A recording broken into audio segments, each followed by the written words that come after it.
Hi, everybody. Today is Monday, July 14th, 2025, and our friend Paul Craig Roberts is back with us. Welcome back, Paul. Thank you, Nima. I want to start, Paul, with what's going on with the United States and Europe. And here is what Donald Trump said yesterday before having this meeting with the NATO Secretary General. With the Secretary General is coming in tomorrow. But we basically are going to send them various pieces of very sophisticated military, and they're going to pay us 100% for them. And that's the way we want it. And we've been trying to get that again. I don't think Biden ever asked for it. We're in for about 350 billion. Europe is in for 100 billion. That's a lot of money, 100, but they should be in actually for more than us. So as we send equipment, they're going to reimburse us for that equipment. Doesn't that sound good? That's the way it should have been a long time ago. I haven't agreed on the number yet, but they're going to have some because they do need protection. But the European Union is paying for it. We're not paying anything for it, but we will send it. It'll be business for us, and we will send them Patriots, which they desperately need, because Putin is really surprised a lot of people. He talks nice, and then he bombs everybody in the evening. So there's a little bit of a problem there, and I don't like it. And here is what he said during the meeting with NATO Secretary General Rutte. Reasons that you're here today is to hear that we are very unhappy, I am, with Russia. But we'll discuss that maybe a different day. But we're very, very unhappy with them, and we're going to be doing very severe tariffs if we don't have a deal in 50 days. Tariffs at about 100%. You'd call them secondary tariffs. You know what that means. But today we're going to talk about something else. And as you know, we've spent $350 billion approximately on this war with Russia and Ukraine. And would like to see it end. It wasn't my war. It was Biden's war. It's not my war. I'm trying to get you out of it. And we want to see it end. And I'm disappointed in President Putin because I thought we would have had a deal 2 months ago, but it doesn't seem to get there. So based on that, we're going to be doing secondary tariffs if we don't have a deal in 50 days. It's very simple. And they'll be at 100%. And that's the way it is. That can be more simple. It's just the way it is. I hope we don't have to do it. Paul, what's going on with Donald Trump? And he talks about 100% tariffs on Russia, secondary tariffs, which we know that the main targets of these secondary tariffs would be China and India. Your take on what's going on and how he gave Russia 50 days to respond. Your take on that. Well, all right. There's several elements in here, Nima, as I'm sure you know. One is it's our war with Russia. Ukraine is our proxy. We set them up and trained them and equipped them and did all the intelligence service and targeting for them.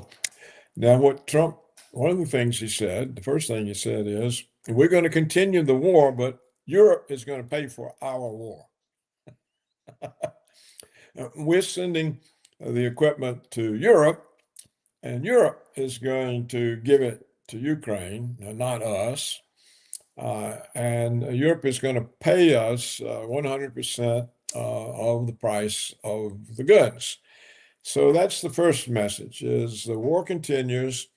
We're going to pretend like we're not in it because we're selling stuff to Europe, and Europe is going to give it to the Ukrainians. Well, that was one thing. The next thing, these tariffs. Well, what does it mean to put a tariff on Russia when you have sanctions and nobody can trade with them? If you can't trade, my understanding, the point of the sanctions is to try to isolate Russia from trade with the Western world. And so if they're isolated by sanctions, how do you collect tariffs if there's no trade? And finally, oh no. And finally, he's disappointed with Putin, but he's never sat down with Putin, has he? To resolve this conflict that he was going to resolve? No, he he's left it to Zelensky, but Zelensky can't end a war that's America's war. And why should Zelensky end it if the weapons are still flowing into Ukraine via Europe? So the position, oh, I'm so disappointed with Russia. They've got 50 days to do what? What are they supposed to do? Give up? Submit to Zelensky's demands? What are they supposed to do in 50 days? We don't know. But what is obvious, Nima, is that Trump has never shown any awareness of Putin's position, that the negotiations aren't really about ending the war. They are about ending the root cause of the war. And what is the root cause of the war? It's Washington's aggression toward Russia. It's Washington's absolute refusal to negotiate a mutual defense agreement. So as long as Trump doesn't listen to what Putin is saying, what Putin wants, what Putin demands, and he goes on pretending that it's just a question of Putin accepting something. We don't know what it is Putin's supposed to do in 50 days. What is the agreement that he's supposed to agree to? As long as Trump has that position, one has to conclude he's no interest whatsoever in ending the conflict. I suspect that's the case. I suspect the military security complex told Trump that their profits and their influence, their power depends on having enemies, and that wars are profitable, and they're not going to tolerate Trump taking away their profits, taking away the enemy that gives them their reason to be. So I think Trump is finding that the American ruling establishment is stronger than he is. And we see this everywhere, don't we? We see it with Attorney General Bondi. All of a sudden, there's no Epstein file. There's no client list. Well, how is he sex trafficking people if he hasn't have a client list? We get the report, oh, yes, he did commit suicide, but we don't have any evidence against him. So why was he in jail? If the files are empty, we have no evidence. Why is he in jail? And if he's not guilty of something, why did he commit suicide? So you see, the men in black have called on the White House and said, okay, enough. That's it. We see the same thing, don't we, with the deportations. All of a sudden, the deportations are an exemption list. No restaurant workers, no farm workers, no chicken slaughterhouse workers. They can't be deported. Why? Because agribusiness needs them. Just like agribusiness and the military security complex and Netanyahu are more powerful than President Trump. So it's taken the American establishment, the ruling establishment, the deep state, the globalists, whatever you want to call them, it's taken them 6 months to neutralize the Trump administration. That's the facts. So the Reagan administration lasted longer before it was neutralized by the ruling establishment. But the Trump regime's gone in 6 months. So what do we make of that? And Nima, what I find very peculiar is that Netanyahu was here allegedly to talk about Iran. I haven't searched for it, but I've seen no report of what he and Trump discussed. Did they reach some conclusion about Iran? What was it they decided? I've not heard one word.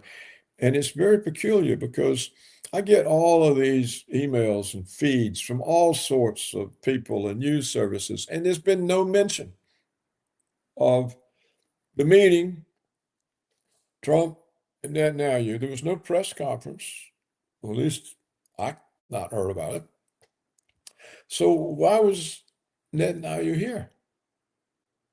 How come this is the third time he came in 6 months? So it's something really important. It's big.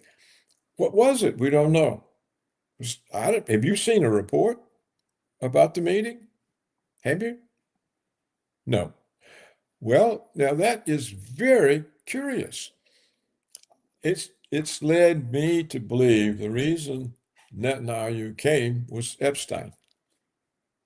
He said no files are to be released.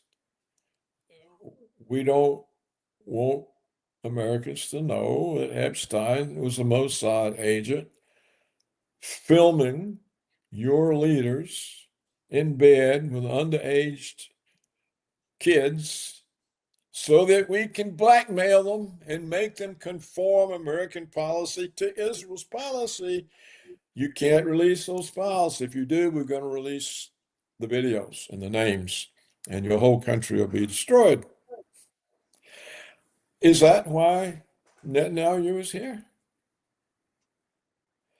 It's a legitimate question because he's here third time in 6 months, and there's all this talk about he's going to get us to use nuclear weapons on Iran, and yet there's no report of what Trump and Netanyahu discussed. Now that just strikes me as highly unusual. It's very strange.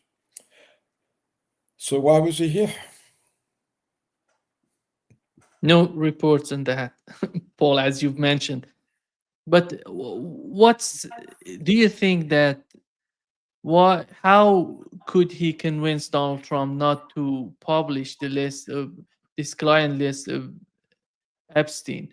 Is that something? How is that possible? He was talking about it. Kash Patel was talking about it. Pam Bondi was talking about it, and all of a sudden they have decided not to publish them. Yeah, well, this is what I said. The people on the list are important members of the American ruling class. It probably includes 2 U.S. presidents. Bill Gates, probably. Well, Bill Gates presides over this vast philanthropic empire. He's fingers are in everything. How many important people, members of governments, members of the ruling class, and you discredit these people, the American people lose confidence in their government. How can people have confidence in the government if there's evidence released that so many of the important people are going to Epstein's Island to have sex with underage kids? And you still respect the government and the people in it. And in other words, it's the same kind of blackmail that they used with the assassination of John F. Kennedy. The Warren Commission was told we can't possibly admit that the CIA, the Joint Chiefs, killed the president. The people will lose all confidence in the government. Here we are locked in a Cold War that's getting hot with the Soviets. We just had the Cuban Missile Crisis, and we can't discredit the government. They used the same thing to cover up the murder of Robert Kennedy, of Martin Luther King, of 9/11. We can't let the people know they'll lose confidence in their own government. So that's one part of the blackmail. The other part of the blackmail from Netanyahu is if you let it out that we were financing, where did Epstein get all that money? Okay, he's a math teacher. He's got no money. And next thing you know, he's a multi-billionaire. He's got his own island, his own fleet of airplanes. Everybody important wants to know him. How did that happen? Somebody had to make a huge injection of money. Who could it be other than Israel? So they have all the evidence.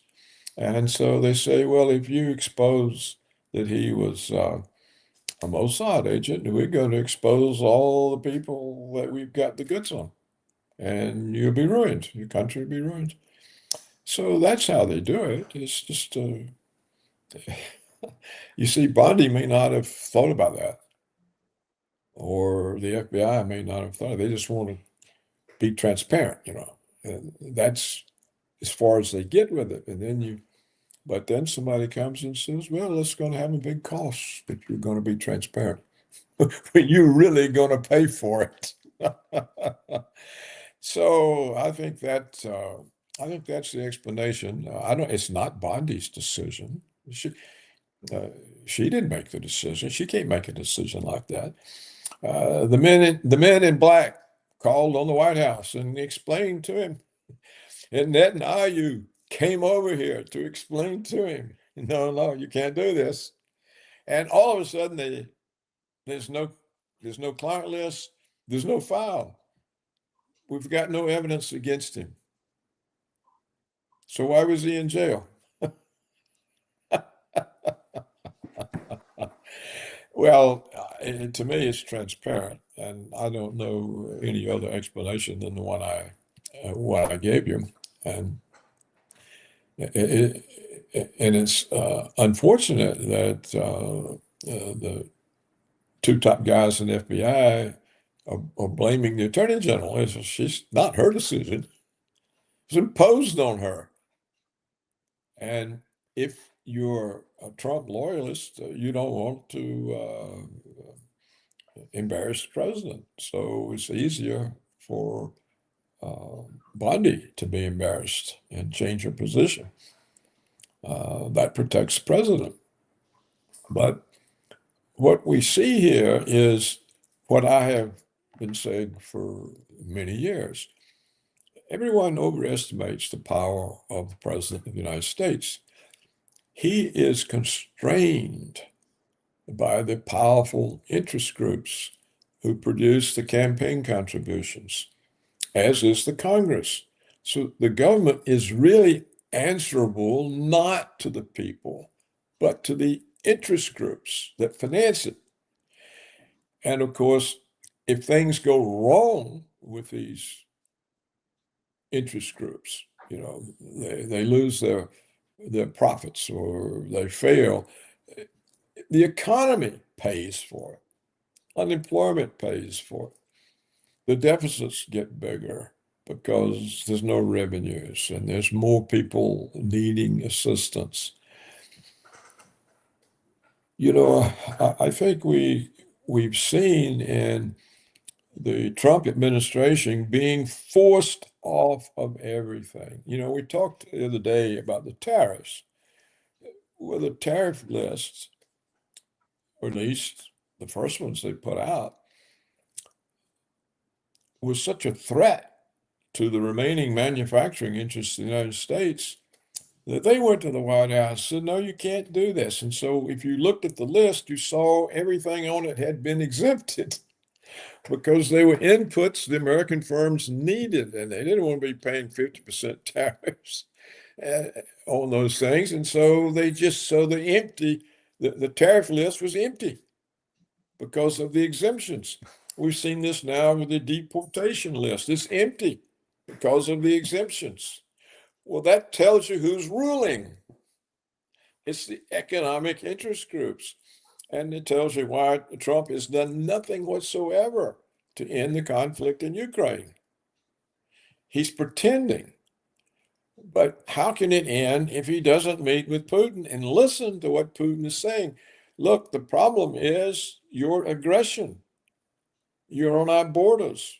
You overthrew a government we were getting along with. You put in a puppet government to start a war with us. We have to stop this. We have to have a mutual security agreement. Well, Trump doesn't want to hear this because the military security complex is not going to let Trump sign such an agreement. Trump knows it.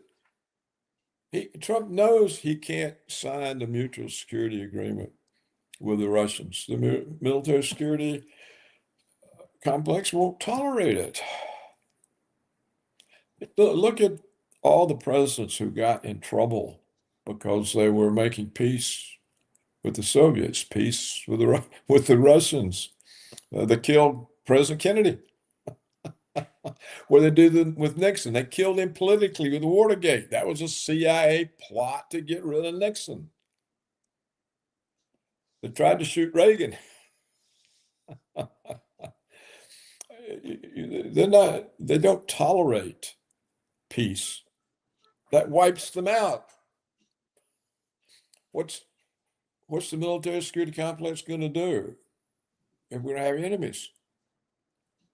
Well, it's a huge force with a massive budget, and it's been entrenched now for how long? Eisenhower warned us in 1961. So let's say 40, 50, 60, 64 years.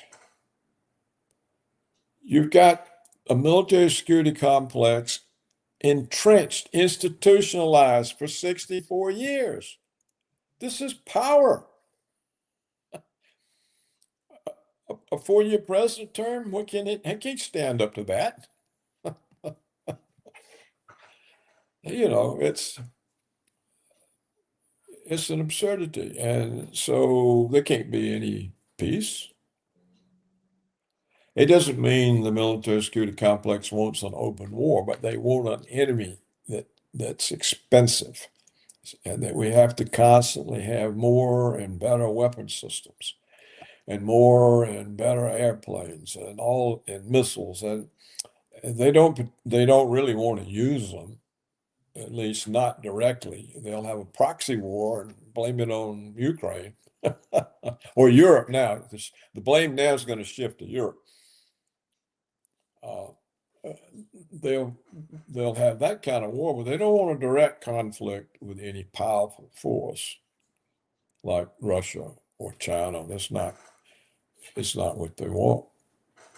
And if they had any sense, they wouldn't want one with Iran. But they'll be told that Iran is a piece of cake and easy. And well, I think that's clear enough. It's what other explanation is there? Do you know of any other explanation? We can't simply say that one day Bondi woke up and decided she would protect Epstein. Why would she do that? And of course, this is hurting Trump with his supporters. So once again, it shows how powerful, what do you want to call it? The deep state, the ruling elite, the American establishment, globalists, whatever you want to call it. It shows they're so powerful, they can force the Trump administration into reversing itself on promises to MAGA Americans. And they're now splitting the MAGA movement. Steve Bannon made the point yesterday or today, I think, that look, Trump's going to lose the MAGA movement. The Democrats are going to take the Congress back in 2026, and that's the end of the Trump administration.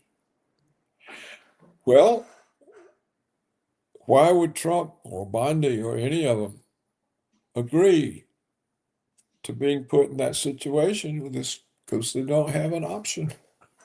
There's nothing they can do about it.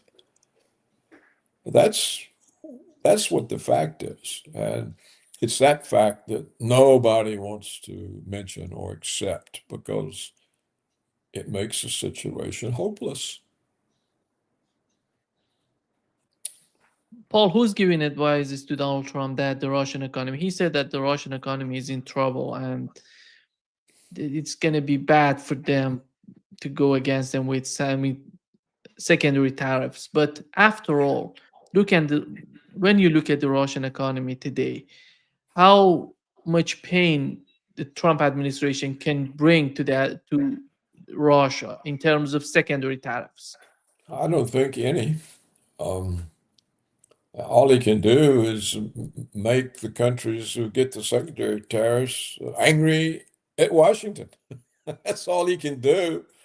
It'll just make more people angry at Washington. It'll create more support for an alternative currency and clearing system to the dollar and SWIFT. It just hastens the fall of the United States. That's all it does. It drives people away from the institutions the United States controls to institutions the United States doesn't control, like BRICS.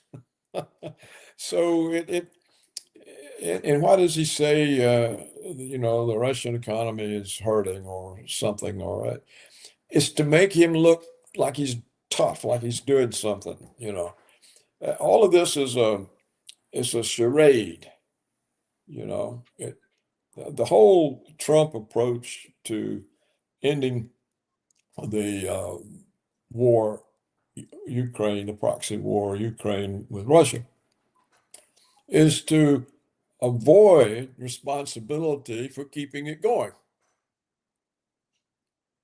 So he's constantly blaming Putin, not him. It's a way of making everybody think, oh, it's all Putin. It's Putin. Trump is doing the best he can, and he's threatening them and tariffs, and sanctions, and blah blah blah. And it makes him look like, but of course these things have no impact. I think it's correct that the ruble has been rising steadily against the dollar. And the dollar has been falling steadily, not only against gold, but I think against the euro. You might want to check that.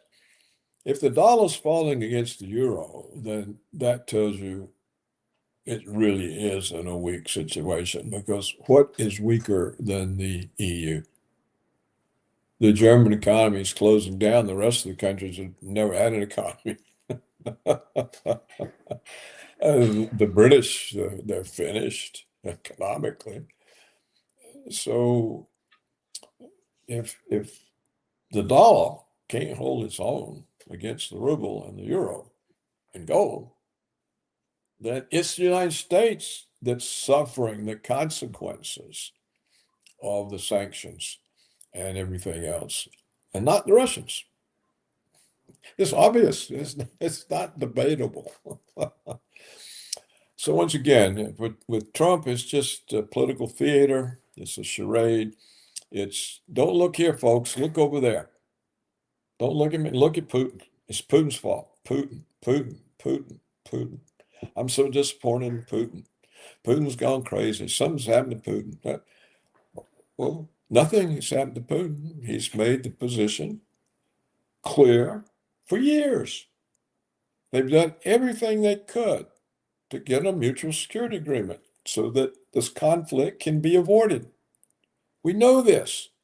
We have the enormous effort that Putin and Lavrov made from December of 2021 through February of 2022 to get a mutual security agreement. They met with Blinken, they met with EU, they met with NATO, they begged, they pleaded, and they got a cold shoulder. And that's what Putin has been using all this peace negotiation, not to end the war, but to end the aggression of the United States toward Russia.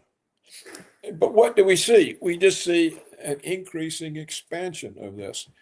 Now we see that the United States is planning to use Moldavia is the next battering ram against Russia. Well, why do you want peace in Ukraine? It's not my war, he says, if you're going to start one with Moldavia. And we know that there are troubles in Central Asia. We've been operating there, trying to start antagonisms toward Russia. You may remember it was last year, I think, that the government in Kazakhstan, this is a huge area, Kazakhstan, and they had to ask Putin to send Russian troops there to stop the government from being overthrown in a color revolution. Don't you remember that? Well, we've got these things going on everywhere. We're still mucking around with Georgia. So if you want peace in Ukraine, why do you want to start trouble everywhere else? So the peace in Ukraine is, Trump may have been sincere. He may have been. But the men in black knocked on his door and said no. And he has to obey because they're stronger than he is. It's that simple. I was in the administration at a high level. I was entrusted with the president's main policy in his head. I saw and experienced the power of the establishment. It's there, it's real. When people talk about the deep states, then this is not a conspiracy theory. Yeah, actually, Tulsi Gabbard was talking about. What? Yeah. Tulsi. Yeah, I think she said recently, she said, look, we're trying hard, but they're trying hard too. Yeah.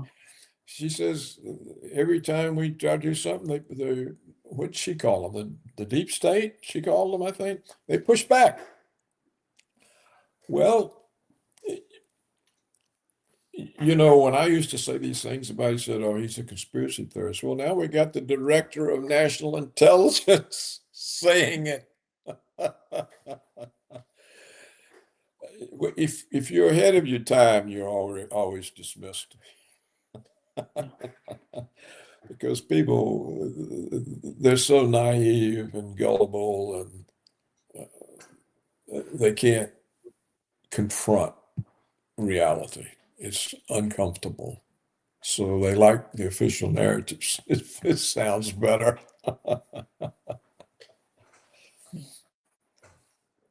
Paul, is there any institution in the United States? You're talking about the long-term strategy of the United States, but is there any sort of institution? I would say something like DNI, that Tulsi Gabbard is the head of it, to gather all these studies about long-term strategy, long-term movement of the United States, the policymakers, the foreign policy of the United States.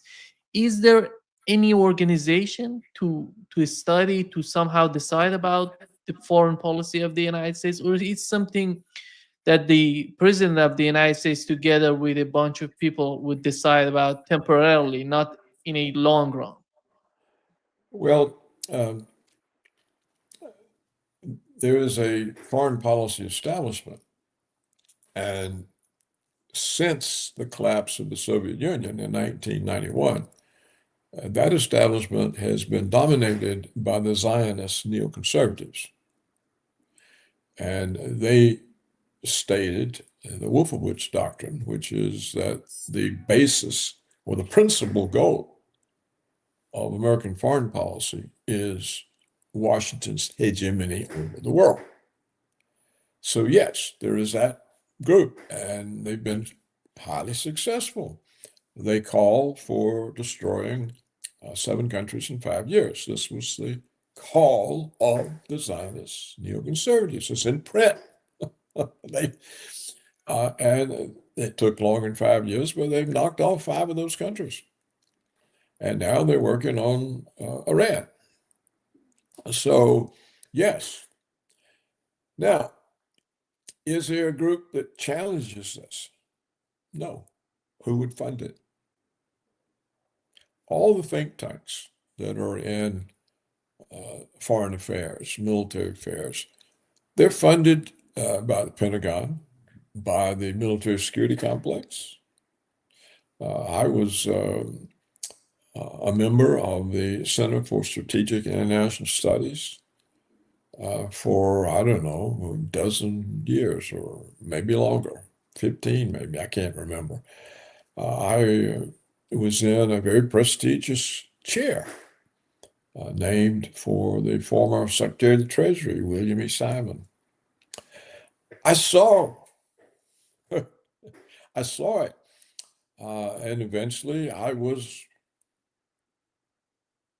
encouraged to leave because the military security complex didn't approve of what I was saying.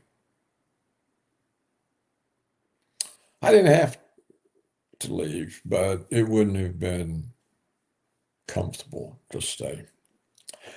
So that's the kind of situation. So who are the people who challenge it? They're independent people like myself. Probably the most important was Stephen Cohen. Stephen Cohen was a professor of Russian at Princeton. He was very knowledgeable. He knew what was going on. He warned, he spoke against it. And even my colleagues at CSIS, Brzezinski and Kissinger, they didn't agree with this American hegemony stuff. They took positions against it. They get blamed for everything, but that's cover. That's cover for the Zionist neoconservatives. Kissinger and Brzezinski thought this was an extremely risky and unwarranted policy, American hegemony. But the neoconservatives were determined to take advantage of the collapse of the Soviet Union because that left Russia very weak relative to us and removed what they said was the only constraint on American unilateralism. So that is the dominating feature of American foreign policy for the last 30 years or 33 years. Since I think the Wolfowitz Doctrine was 1991, maybe it was the beginning of 1992. The first expression of the Wolfowitz Doctrine was so blatant, they had to pull it back and revise it and use a bit of quibbling language. So it wasn't so, because it said directly, the main purpose of American foreign policy is to prevent the rise of any rival, including Russia, especially Russia, it said, especially Russia, that could serve as a constraint on American unilateralism. Well, that's the foreign policy. So who has protested it? I have. Stephen Cohen, but he's dead now. He's gone. And there's no replacement for Stephen Cohen. It's not. Today, you can't survive in a university when you go against the money people. The only way you can survive is to support the official narratives. Otherwise, there's no funding. Otherwise, the administration calls you in, talks to you, because they're not getting the grants. I'm telling you the truth. I know this. This is the way it works. So it's money. And the universities they're just buckets of money. It flows in. They serve this interest. They serve this interest. Serve this interest. Scholarship is a joke. It doesn't take place. The studies are what the donors want. So you find me an important or significant university that's going against the interest groups. Where are they? I don't know of them. And so who speaks against it? Retired CIA agents like Ray McGovern, retired colonels. A colonel is a fairly important officer in the military, and they have important responsibilities. And many of them were very well clued in. They speak against it. You know, we have the couple of colonels that, and then you have weapon inspectors like Scott Ritter. He was the one who was head of the weapon inspection of Saddam Hussein. He said there are no weapons of mass destruction here, and they said shut up and go away. And we have our friend Dr. Rowe. He hasn't got any think tank or university or anything behind him, you know. This John Heller, he's been reporting on Russia for decades. There's not many, and they're individuals. And so how can they challenge institutionalized organizations and narratives? They can't, not effectively. And so that's, I'm not going to be, I've testified before Congress 30 times, but I'll never be asked to come up and testify before the Senate Foreign Relations Committee, not now. I've testified before the China Commission, but if they have another one, they ain't going to ask me to come because they have a narrative and I don't support the narrative. The narrative is the propaganda that the people with the money want set.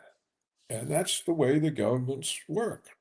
The people, they have to, at some point, bite the bullet and understand government serves powerful interests, not the people, not the public interest.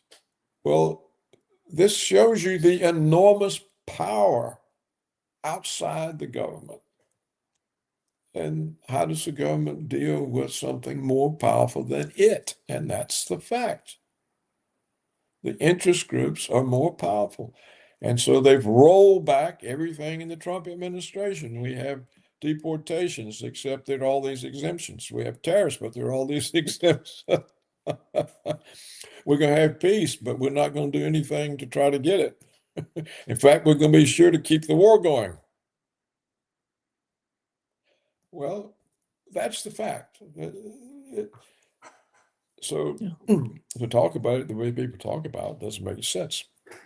There are people who are avoiding reality, and they're creating a belief. And it's all Putin's fault. It's all Iran's fault. Oh, no, it's not Israel's fault. No, they're just victimized people trying to protect themselves from terrorists. Everyone they attack is terrorists. And everyone who criticizes them for killing people is an anti-Semite. And that's the narrative. And you can't get anywhere challenging it. Yeah. I think Donald Trump, for the time being, has two main excuses: Iran and Russia, to put anything on that. They unbelievably, the situation is getting so much difficult to understand it, Paul, because people wanted some sort of change in the United States, and that's not happening. Do you feel, Paul, to wrap it up, do you feel that Netanyahu got what he wanted to get from Trump administration? Well, we don't know what the Because meeting nothing was. came out of that We've meeting. heard nothing. We've heard nothing, which is surprising with all the emphasis on Iran. Surprising. And so that's why I said maybe he came over here to shut down the Epstein files. He came over here to be sure. Look, I don't think there can be any doubt whatsoever that Epstein was a Mossad agent. Where did the money come from?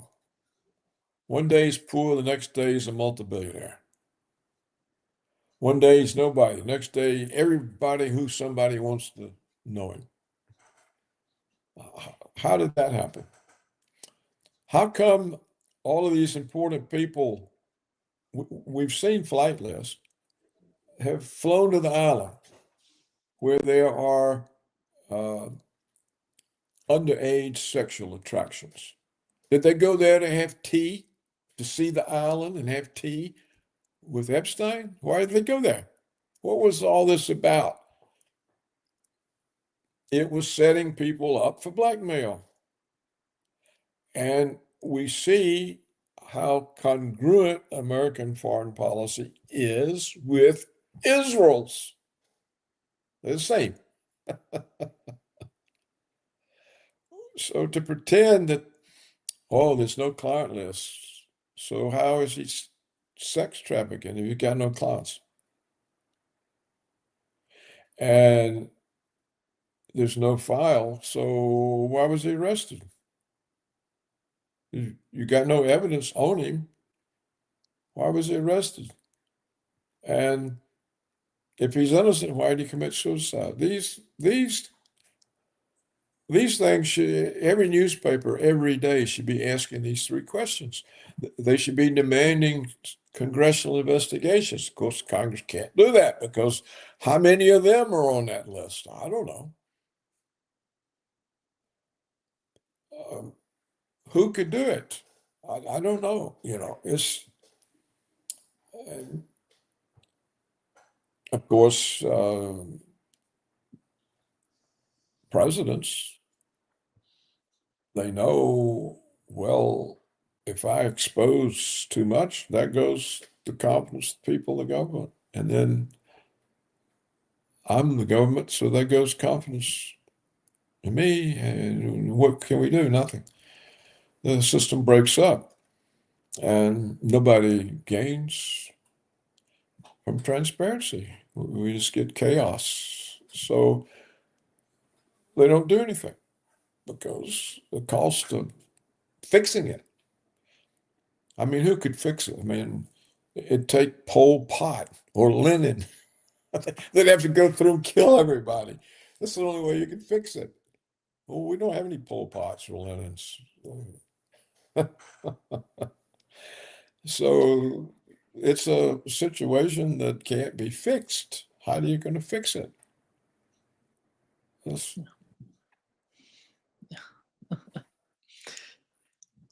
Thank you so much, Paul. Yeah, Well, it's you're welcome. But yeah, great pleasure as always. Okay, send me the URL. Yeah, I'm gonna send it to you. See you soon, Paul. Okay. Bye. Goodbye.